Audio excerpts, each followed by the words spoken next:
Good morning, student. Welcome again in my class.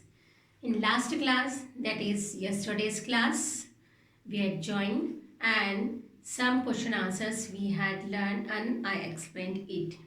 Today's we are learning about fourth and fifth question already given in your book. That is page number 215, question number E. Answer these questions. Question number 4 already written, answer 4. Question number 4. What does the law of conservation of energy state? What is the meaning? That means जो statement दिया था law of conservation का, उससे क्या meaning है उस statement का? Law of conservation of energy. What is the meaning of that state? Answer is answer number 4.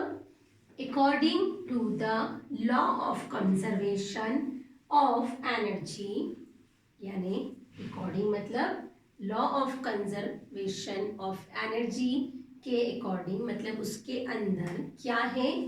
Energy can neither be created. You know very well, जो energy हम लोगों में होती है, we can not create and we can not destroy it. ना ही हम इसे बनाते हैं, ना ही हम इसे खत्म कर सकते हैं. Okay, according to the law of conservation of energy, law of conservation of energy यानी हमारा मेन जो लॉ ऑफ कंजर्वेशन है, the law of conservation of energy. This statement के अकॉर्डिंग क्या है? इस स्टेटमेंट से, इस सेंटेंस से आप क्या समझते हैं? तो उससे क्या है? According to the law of conservation of energy, energy can neither be created. Energy को हम कभी भी नहीं बना सकते. एनर्जी को बनाया नहीं जाता है. इट इज ऑलरेडी क्रिएटेड, ये पहले से बनी बनाई है. Nor destroyed, neither and nor, we are using here two words. ना तो हम इसे बना सकते हैं और नॉर मीन्स ना ही हम इसे खत्म कर सकते हैं, डिस्ट्रॉयड कर सकते हैं. क्या? एनर्जी कैन नाइदर बी, क्या है? Neither be created nor destroyed. Then हम इसे बना नहीं सकते, हम इसे खत्म नहीं कर सकते. फिर आती कहाँ से? Already it is god gifted. We have also so many energy in our body. हमारी बॉडी में भी बहुत सारी एनर्जी है. मैंने आपको एग्जाम्पल दिया था कि एक बॉर्न बेबी जब होता है तो वो रोने लग जाता है, तो उसमें एनर्जी है, जब भी तो वो रो रहा है, जब भी तो वो इतनी ताकत से चिल्ला रहा है ना. तो एनर्जी ऑलरेडी क्रिएटेड, और एनर्जी पहले से क्रिएट रहती है हम लोगों में. But it always change. But it always, always means हमेशा, परंतु यह हमेशा change from one kind to another. One kind to another यानी एक रूप से दूसरे रूप में हम इसे बदलते रहते हैं, चेंज करते रहते हैं. But it always change, it always change. Energy, ये वाली एनर्जी हम उसको दूसरे एनर्जी में चेंज कर देंगे, थर्ड एनर्जी में चेंज कर देंगे, like that. Okay, change from one kind और टू अनदर. वन काइंड से, एक तरीके से दूसरे तरीके में हम लोग उसको चेंज करते जाते हैं. The total energy of an object, कोई भी एक ऑब्जेक्ट है, उसकी जो टोटल एनर्जी है नेवर डिक्रीजेस और इंक्रीजेस. कभी भी उसकी एनर्जी बढ़ती नहीं है, घटती नहीं है. दैट मीन्स क्या रहती है? कांस्टेंट. ऑफ कोर्स, है ना. क्या होता है?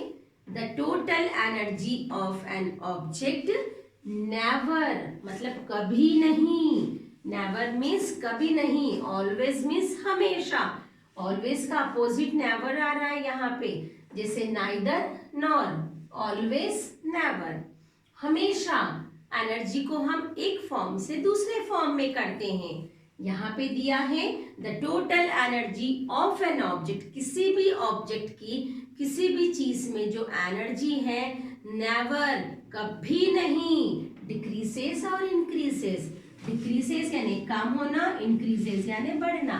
ना ही उसकी एनर्जी बढ़ती है, ना ही उसकी एनर्जी कम होती है। दैट मीन्स क्या रहती है?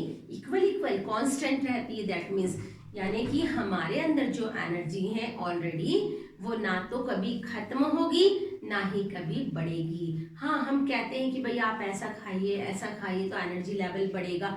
ऑफ कोर्स हम उसको इंक्रीज कर सकते हैं। हम ऐसा सोचते हैं बिकॉज हमारी बॉडी को जरूरत है भोजन की, फूड की। That is why we are taking the food, otherwise we can not take, है ना। हमारी बॉडी को मूव करने के लिए, हमारी बॉडी को और एनर्जी के लिए हम लोग उसको फूड को लेते हैं। Clear? Now the question number 5 here. The question number 5, how is wind energy more important? क्या है, क्या दे रखा है?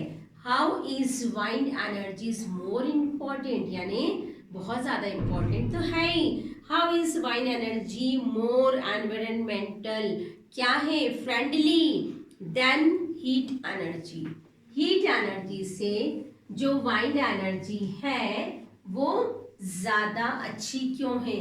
वाइन एनर्जी हमारे एनवायरनमेंट की फ्रेंड क्यों है हीट एनर्जी की अपेक्षा?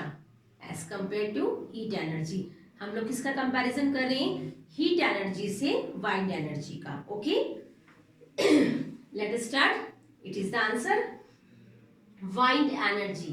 Wind energy you know very well, हाँ, जो हमें हवा से मिलती है, दैट इज द जो विंड मिल से हमको मिलती है। Wind energy is plentiful. Wind energy बहुत ज्यादा होती है ना, बहुत ज्यादा है। हवा में बहुत एनर्जी, जब भी तो पेड़ उखाड़ देती है, घरों को गिरा देती है, इतनी एनर्जी है। ओके, प्लेंटीफुल, रिन्यूएबल, रिन्यूएबल है ऑलवेज, एंड वाइडली डिस्ट्रीब्यूटेड। इसे बहुत ज्यादा बड़े विस्तार से हम लोग उसका डिस्ट्रीब्यूट कर सकते हैं। दैट मीन्स ये बहुत ज्यादा क्वांटिटी में हमें इजीली मिलती है, इसलिए क्लीन। और बहुत जो वाइंड एनर्जी है वो बहुत क्लीन भी है, उसमें कोई ऐसा पॉल्यूशन या ऐसी कुछ चीज नहीं है, and non polluting. Okay, clear? 5 things are there in our wind energy.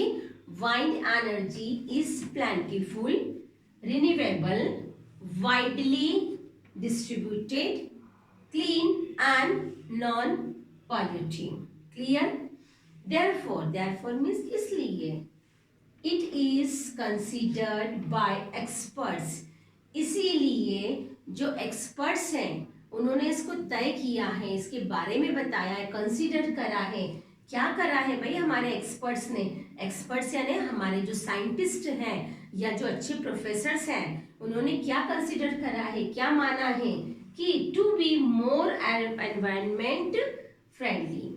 ये एनवायरनमेंट की फ्रेंडली मतलब एनवायरनमेंट के लिए सबसे बेस्ट एनर्जी होती है wind energy, because it is plentiful, renewable, widely distributed, clean and non polluting. इससे कहीं भी कुछ भी नुकसान नहीं है हमारे एनवायरनमेंट को, इसलिए ये हमारे वातावरण के लिए फ्रेंड्स है। Then many other energy sources, then many other से कहा क्या पूछा है? About heat energy. Heat energy में क्या होता है, जब फ्यूल को हम जलाते हैं, फ्यूल को बर्न करते हैं तो उससे बहुत ज़्यादा स्मोक निकलता है, और जब स्मोक निकलता है then what will happen? Smoke बहुत निकलेगा तो एनवायरनमेंट में फ्रेंडली रहेगी या एनिमी बन जाएगी? ऑफ कोर्स एनवायरनमेंट के लिए वो स्मोक बहुत ज़्यादा हार्मफुल रहेगा। इसीलिए wind energy is plentiful. There are 5 things only given in the answer. First one, plentiful, renewable, widely distributed, clean and non-polluting. That is why therefore it is considered by our experts to be more environment friendly than many other energy sources about related to heat energy. Okay, clear? That is your today's homework.